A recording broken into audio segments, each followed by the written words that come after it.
So this week's Ask Dr. Nikki reads, Dear Dr. Nikki, I have a 4-year-old daughter that is really exploring her anatomy.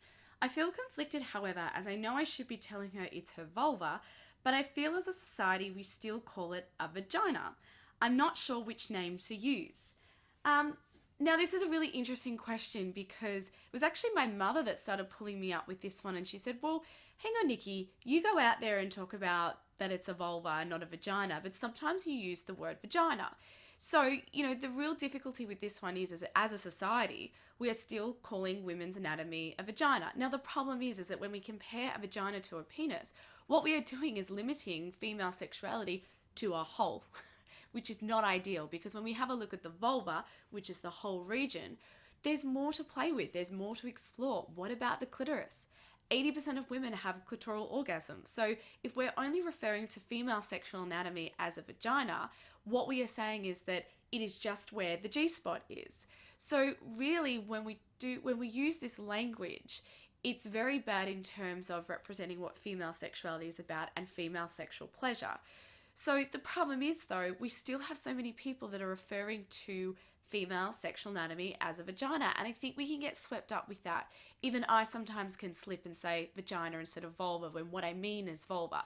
Now, when it comes to kids, this is where it can be really confusing, because they might be in a classroom or have friends whose parents are still saying penis vagina, not vulva penis, or not ball scrotum other areas. Some parents are very liberal these days.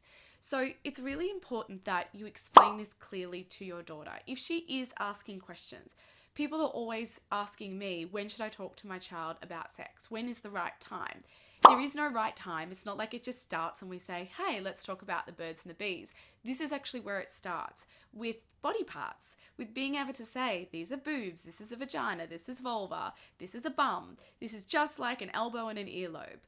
So it's really important that we start to portray that message that these are body parts just like other body parts. But then we also need to add in that, but they are private and they are for you and they're not for anybody else. They may be mummy and daddy can see those, or mummy and mummy, or daddy or auntie and uncle. But in public, these are things that need to be kept private. So if your daughter is asking you about her female anatomy, maybe it's bath time and she's saying, what is that and what is this? You can start to say to her, well, that whole area is called the vulva, but you also have a hole between your legs called the vagina.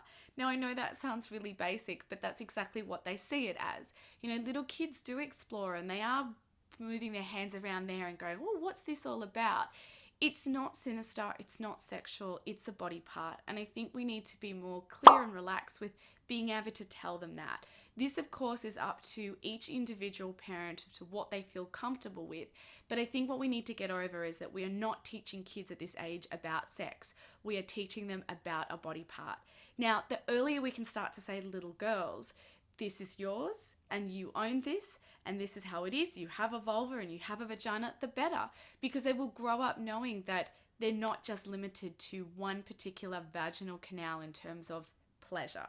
But of course, at that age, they don't understand what pleasure is. I'm just saying for later down the track. So I hope that helps you, and just keep in mind that you only need to answer as much as the questions are coming. People often wonder where they stop, and it's like, well, if they're happy with that explanation, then you stop. If they ask you further questions, say, well, what's this and what's that and what does this do? Then it's really important that you answer them, because if you don't, they'll be curious and they'll just keep asking. Now, if you have an Ask Dr. Nikki question that you want answered, head over to my Facebook page and you can ask me anything. Thanks.